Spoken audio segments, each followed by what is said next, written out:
ఇదిగో నా జీవితం దేవానికంకితం, బ్రతుకైనా చావైనా నీ కోసమే.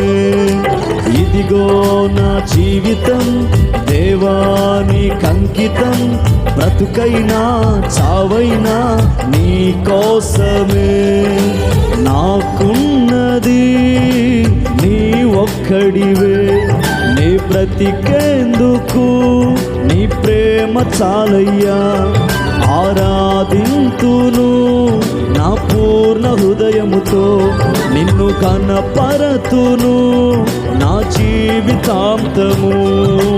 యేసయ్యా యేసయ్యా యేసయ్యా యేసయ్యా యేసయ్యా యేసయ్యా యేసయ్యా యేసయ్యా యేసయ్యా నా యేసయ్యా యేసయ్యా యేసయ్యా